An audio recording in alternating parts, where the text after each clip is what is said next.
Hey, welcome back, everybody. It's time for Making a Connection, brought to you by ANTAIRA.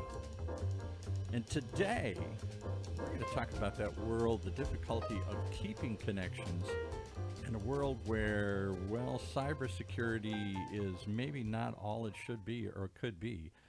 We've got somebody, an expert, who's going to join us today and talk about this changing face of cybersecurity, the new challenges that face us all here as we try and keep everything connected.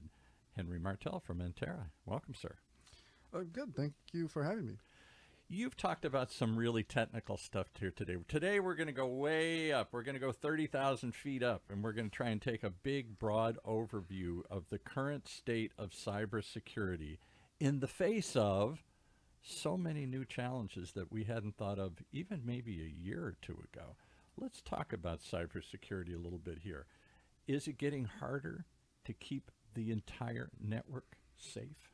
It is. It is. The landscape for the network is definitely changed in the last couple of years. And COVID and everybody staying at home definitely had an impact on it. So what does it do when people are working at home? We somehow assume that they're at home and they're not going to infect or bring malware or problems into the company's server, but they're logging onto the company server from home. And that alone seems problematic, but at their house, they've also got Xboxes and printers and all sorts of other unsecured stuff in their home network that I can access. If I get into their home network and their home computer, can I then jump into the corporate network when they log on? Yeah, and that's what's actually happening. You say that so casually. Yeah, Sure. what we've seen since 2019 is an explosion in ransomware, right? With everybody being home, working from home, and most people have some type of corporate laptop or some type of corporate device that they used to log into. And when they log into this device, you have all those corporate securities. Right. At home, not everybody has up-to-date security. Not everybody has an up-to-date firewall. And my refrigerator is on my home network now, and my TV is, and my toaster, and everything else. It seems like that stuff's not secure. It's not, and most people don't think about home security or when they're logging into the corporate network from their home, on their home devices. Even in my office here, we were talking beforehand. I was trying to hook up some Bluetooth speaker in my studio here to my laptop. So I flick on Bluetooth and I say, show me all the devices. In addition to my Bluetooth speaker, there were 20 devices. I don't know where they are. They're in the offices around me, in the floors up above. We're in this big office tower here. And I thought I could just as easily, these are all unprotected devices, mostly printers or some other crazy things, other Bluetooth speakers, other sorts of things. Couldn't I just log on to that and instantly be in all the networks of all the businesses around me in this building? Well, Bluetooth is a different type of technology, but yeah, you can definitely pair your phone or your device with another Bluetooth device. We've had that happen in barbecues when someone's on a phone and suddenly they take over the family speaker and they put their music on, or someone is casting to the TV, because security is something that most people think is IT related, and it's an IT type of problem. If I'm at home, right, I know most people think I'm connected to the internet. I don't have, or they don't think about the implications of having, malware or something on the network that's going to attack them. So you've now allowed your employees to go home, and maybe you gave them a corporate secure laptop, but that's not working real good. I'm just going to log on with my personal laptop, which is now filled with all this other junk.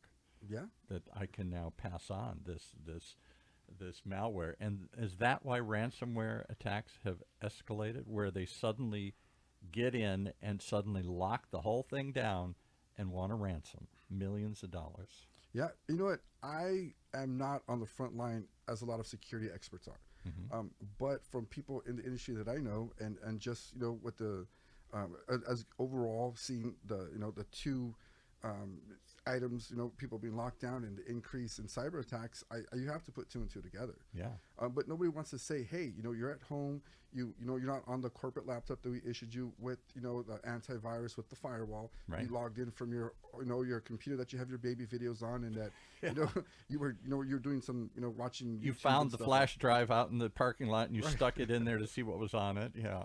Yeah. And so that's the device you logged into your corporate network. So imagine you're a control engineer. no, or you're some type of, you have high level access to systems. Now, most people are responsible, but there's a few that are not who Yeah. have access, and I believe when those people who are not as responsible or not as mindful are at home on their home network logging into these devices, control systems, they're passing on the malware that's been dormant on their system. Do people use the same security standards that they preach and adopt at the office, No, at home? no, no. I would say no, just because at the corporate office, you might, they might preach the security policy to you, but you have some type of Don't IT open that person. email if you don't know who sent it to you. Don't just somebody find a flash drive. Don't just stick it in your computer to see what's on it. Oh boy, let's see. I got a free flash drive here. Other crazy things I've heard through the years people do. And people do it. That's absolutely true. But again, there's always some type of barrier, right? You have an IT manager or an IT personnel that's kind of responsible overseeing the company network. But besides the adult, what about the kid, right? The kid has his laptop. His friend gave him some videos to watch on for whatever they're going to watch, and then they plug something in, and that hard drive or that video that they downloaded, or the YouTube videos or the little pictures that they're opening, those have malware. Yeah. And so now that's on your network. That's how they got the kids spreads. to open them for free. Hey, kids, open this and you can see something for free. Sure. Yeah, and then once it's on your network, it starts to spread to the devices, and it lays dormant. And then before you know it, there's a keylogger. There's something that's on your network that shouldn't be there because your 14-year-old son with his 14-year-old friends, passing 14-year-old stuff around, and now it's on your computers. And you infected accidentally the giant corporate network. The giant case years ago, I think it was Target that got breached, and it was made the headlines. And it was not through an obvious source. It was through some minor sub-vendor, somebody who did their air conditioning or something else. They'd given them access to some part of the system, and they ended up infecting and opening the door to people stealing all this information. Right, and I'm sure that vendor, when he was accessing, whatever he was accessing, didn't think about the security implications. No. And, wasn't mindful of security policies when you're logging into a big company like Target. So 3 things. 1, people are at home now, unsecured networks with all this unsecured devices and other people, kids and other stuff accessing it. And now you are taking that unsecured connection and connecting to a secured network. 1, you're at home. Right. 2, you've also got this whole thing going on with a ton of internet devices, the Internet of Things. It seems like everything, literally my refrigerator is now on the internet. My printer, did I, or even if the corporate office, hey, we bought a new refrigerator for the break room, and it's got internet capabilities. We can put our schedules up. We can watch videos on the break or something here like these new TVs do. Did anybody ever think about, oops, maybe we should protect those too? Well, no. Yeah. I'll just be honest with That's you. the answer, The security no. policies that are there are not really in place. On the industrial side, so when you talk about control networks, they do have different layers of security. But if you do log in from an infected machine, right, you have a VPN connection, a virtual private network connection. Right. Well, that connection doesn't help if the computer that's logging in is infected. Right, so now you got malware that's transforming, that's actually changing as it spreads through the network, and before you know it, you have critical files or backup files, and everything's encrypted. And suddenly you're getting this ransomware attack from somebody in Moldova, Right. or someplace you never heard of, saying, "We have your computer locked down. Give us $1 million." And that seems far-fetched to me and ridiculous, but it's happening every day. You said it. We won't name the company, but prior to working, I guess, for ANTAIRA, you had something to do with a big hotel somewhere, and you were saying they got hit with a ransomware. Yeah, so one of the front desk employees was downloading pictures from something, and it had malware on it, and that malware came in, and then it locked down a lot. The malware came in, it spread, and it locked down a lot of archives. So it didn't really get into the financial aspect of it, Right. but there was just a lot of backups and a lot of old memorabilia. It's an old famous, we're not going to name it, it was an old famous hotel, and they lost a lot of stuff because they hadn't backed that stuff up, apparently. Right. And that's what our job was, to go in there and to kind of back everything up and to get all these systems in place. But during that process, as we came in and we started working with the systems, this actually, it happened. And so we got to see it live, and then we seen the pop-ups, and they're asking for so many bitcoins, and they had 72 hours to comply, or Wow. else everything was going to be locked. And you're saying that this company who had been brought in to protect it apparently on their own decided not to pay it without even giving the client the chance. Yeah, and that I think personally, I think that was like the biggest mishap. Like we should have given the client the opportunity, or at least present them like, hey, this is what we were at. This And is here's the what we're ransom. recommending. Yeah. But we didn't do that, and it was, they lost a lot of data, and it was one of those things that I do regret. But again, I didn't have that option. I was there was people above me who made that choice. I was just just a worker bee at that time. Yeah, exactly. All right, so we got people at home, an unsecured network. We got tons of unsecured devices, printers, TVs, toasters. I would say toasters. I don't know if they really are, but it seems like every device is going to be connected to the internet soon. And talk about this. I don't even know if I quite understand this. AI. How is AI getting introduced into the networks? So when you have a control system, right? Control systems, or you have a manufacturer who has multiple plants. Right. On those plants, they can have sensors, right? Pressure release valve sensors, floodgates, all these different types Tons of of sensors. them on tons of machines and doors and cameras and sensors and everything. Right. Right. So one person or a small group of people can't really monitor all that stuff, right? There's just so many devices. It's just, you just can't do it. And so now we're starting to see a lot of companies introduce AI, and what they do, what the AI technology does, is it takes a snapshot of the daily activity of all the sensors and all the devices that are interconnected. And once it's got like we'll call it a baseline. And once the baseline is approved and it's set up, right, and they can know exactly what's happening with the network. When they see anything that's any kind of anomalies in those baselines, right? When you start to see a lot of traffic coming out of one sensor, for instance, or you start to see... Because it's the anomaly that suggests something's bad's happening in the background here, yes. Right? And that's what the AI does. It's able to watch all these sensors all at one time and then rapidly process, because there must be tons of data. I guess that's what I'm getting at. It seems like with so much data flooding in like a fire hose, humans can't figure it out, can't sift through it. So we're turning to machines who can process this data faster and recognize patterns, right? Yeah, that's exactly what they're doing. Because you figure, just on 100 sensors that have all these things going on, as a person, you're trying to monitor all this, it's tough, All right, so you guys work in a very fascinating subspecialty of a subspecialty of a really tiny little niche, and that is industrial Ethernet switches, right? That's mostly what you guys do, which is the final point at which all this data connects to the internet, that all these systems talk to each other around the world and around the globe, or to corporate headquarters, right? They've all got to get on the internet.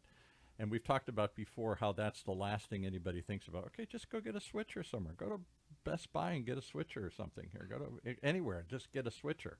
A switcher, as if they're all the same, but they break. They don't work under pressure. They don't work under heat. They don't have backups. Go listen to that other fascinating podcast. We were talking about your, what do you call it, ping or something? Yeah, it's a ping alive feature. And is it alive? Yeah. Can we talk to it? Otherwise, I got to go climb to the bottom of the factory, to the back of the sewer pipe, to where we put that thing, and go find it and see what the heck's wrong with it. Yeah, figure out why it's not working. So in the industrial space, we do see a lot of technology rapidly growing, and I personally think it's outpacing the IT space. That's what I'm getting just at. because we have so many critical systems, right? You got wastewater treatment centers, you got power, you got energy, transportation. You have so many different industries that rely on this equipment that it's critical equipment, and it's actually being forced to upgrade and forced to expand. And so much data coming at them so quickly from so many different devices that they can't possibly watch or monitor it all. So now they're turning to robots and to artificial intelligence to try and watch it for me. Does that open another door to the robots watching the robots? Who's watching the hen house here? Yeah. The hens are watching the hen house, yeah. That's a good question. So at the end of the day, I think we're going to move to that type of technology where we have an AI system within an AI system, and then just little different facets watching different components, different switches, different sensors. I'm trying to monitor data, trying to catch that little anomaly, trying to catch that little bandwidth spike and figure out and what make that sure is. that the robot who's watching isn't infected or has a problem here too. Let's not go on that avenue. The robot's watching the robots here to watch the robots. Once we get that robot, and he switches sides on us, we're in trouble. We're in trouble, yeah. All right, so that's a pretty scary looking picture ahead here. More potential for cyberware or cybersecurity than ever before. Even things like ransomware and bad things happening, or just maybe it's not that bad. Maybe it's just the system goes down or it doesn't function. And how critical is that if you're trying to manage a waste management plant or run an assembly line or something here, or keep the oil flowing in an oil pipeline, or all these other crazy things you guys have worked on. So what can be done to help? How do you mitigate any of this new security landscape? Well, believe it or not, it's not as complicated as you think. And Oh, there's a lot of thank things goodness. that people can do to help mitigate these problems, right? Two-factor authentication, make sure your security policies are in place, make sure people are using corporate networks, corporate machines. Those little small things that people don't really pay attention to are the way or the reasons that people are actually getting into networks. Talk about that two-factor identification. I'm frustrated by it. Every time I want to go on, now I have to go.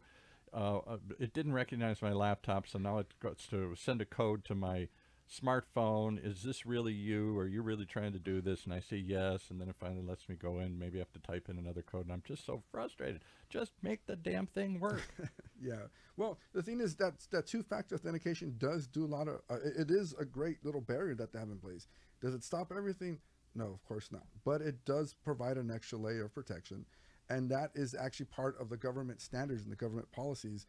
As vendors, when we connect to corporate networks, or to governmental networks, or if we make devices that are involved in government or in military applications, a two-factor authentication is one of the requirements that they do have, because it is a proven technology and it does work. Anything else you talked about? How about just sort of a layered approach to this whole thing? That it isn't just one thing that's going to stop it. It's layers that you got to get through, right? Yeah, so there's different types of layers, right? The best and the first, I guess the layer that's the closest to the devices is the human layer, right? That's what I Right. call it. So you just got to educate your people, educate your technicians, educate everybody that's connecting to a device. Vendors, for instance, right? If they come in to do some work, educate your vendors on security policies. And how do they prove to you? Again, I brought up the case, exactly. Here's Giant Target, and they let somebody in on some small vendor to do something. I don't know if it was at one store or a series of stores, but if I remember correctly, it was air conditioning. And they let them access to the system to see some, because they're monitoring the systems. And in so doing, they opened a door for somebody to come in and steal all this customer data here. How would they know that the vendor's secure? They tell them what they wanted to do, but I don't know that they're really going to do it. I'm not monitoring the vendor. Or Right. should I be? So you're actually probably monitoring the contractor. You probably have some type of agreement with the contractor, and then the Right. contractor gets subcontractors to come out and do the work. Exactly. And I think that's where the human aspect comes in. You got to have good communication with your contractors. You got to have good communication with the subcontractors. Maybe give some paperwork, maybe put them in a class so they understand the severity of a little misstep and what it can happen, and the damage it can cause. We had somebody years ago, not on this show, but another show, who did high-level cybersecurity for things like Citibank, big banks and institutions. And they do, it's almost like wargaming. They go in and try and break into the system and see if they can find the vulnerability all the time. And at the end of the day, this may be harsh, this may be shocking, but he said, you can't stop it all. People are going to get in. The question is, how far do they get in, and how fast do you find it and recover? Yeah, that's absolutely 100% true. You can't stop it all. It's just there's too much, and there's too many. There's too many applications coming at you from too many angles. So then it's the recovery plan. It's not only finding it as quickly as you can, like you say, these anomalies, these changes and something, but it's the recovery plan. How do you notify everybody? How do you back it up? How do you get back in business, right? Yeah, so that's part of the recovery plan, right? You have policies, security policies that say, hey, if these machines go offline, or how quickly can we bring them up? And then I've seen companies where they actually take it a step further. Well, maybe like once a year or twice a year, they'll actually have emergency scenarios. Well, they'll do testing. Well, they'll take a main machine offline, or they'll do something to mimic. They'll create a problem just to see how we recover. Yeah. Right, and they go through the security policies. So when that does happen, because it eventually will, at some point you will be you'll be hacked. infected. You'll be attacked. You'll be hacked. You can't stop it. It's inevitable. But the way you recover from that, I think that's what's going to get everything going again, right? Your plant goes offline. Well, how quick can you get your backups in place? You get your files reconfigured. How, if you have to delete the configurations and build them from scratch, that's going to take a lot of time. But if you have backup files that you can just delete what we got here and just upload something new, that's going to save a massive So I'll amount of give time. you a chance to do a plug for ANTAIRA here. You're just the last point that connects this giant network of stuff to the internet, the industrial Ethernet switch. Is there anything that you guys do to help this process? Anything baked or built into your products that you want to plug or talk about here? Yeah, we do. We have a whole suite of security features and enhanced security features that we do have on our operating system within our switches, and they're really robust. You can do filtering down to the device level. You can secure things on the port level. You can set up security so only one device that's connected to the particular port could communicate, and if that device is disconnected, that port will shut down and you cannot reuse that port again. So there are ways at the hardware level that we set up through software on our switches that can prevent people from being in areas they shouldn't be within the network, and ways to kind of cut off areas of the network as far as like physically being there, disconnecting, reconnecting. So That's we do assuring. have I don't know that features. everybody has it. Too often I think of it, I think of an Ethernet switch as sort of like that mic that you're talking into. It just takes whatever you're sending and send it out to the internet here. It doesn't filter it. Although I do have a little pop filter on it, so it takes some of the hisses and stuff here. And maybe I could set up a time delay thing, so if you started swearing, I could hit a mute button or something here. But it's pretty much just a pipeline. Whatever comes in, it sends it right to the board, and I send it straight out to the recording or to the internet here. I would think a lot of industrial switches just work that way. They're just a pass-through. They're a point of connection, but they just pass through whatever comes to them. And a lot of them are, but and a lot of the major manufacturers do have some type of security embedded into their switches. I like to say ANTAIRA we are on the front line of everything, and we do have a lot of enhanced security features that have saved companies time and money. Well, that's partly why we do this show, to bring awareness to these problems you're seeing every day, and you get a chance to plug your products and talk about how you're tackling them on your end, because this is an ever-going thing. I don't think it's once and done, right? Yeah, this is ever evolving, ever changing. We'll be here. My grandkids will be here talking about cybersecurity in the future. It's not going anywhere. Well, so tune in again next week, folks, because we're going to have more discussions about this same stuff. In fact, we got a fascinating one coming up with talking about intelligent transportation systems, that's where they're connecting roads and lights and signals and all this stuff. Another whole part of this world of interconnected stuff, and how difficult it is to keep it connected and protected here. Thank you, Henry from ANTAIRA, for bringing this to light. I hope you'll come back and give us more ideas and updates as this story continues to evolve. Yeah, no problem. Thanks for having me. All right. Well, there you have it, folks. Boy, if that's not a reason to tune in and listen to more, I don't know what is. Because making a connection, it's more than just about hooking stuff up. It's about, well, a continuing connection, a safe connection, an ongoing connection, like we hope we're developing with you in this show here. Making a Connection, brought to you by ANTAIRA. Right here in Orange County's only community radio station, octalkradio.net.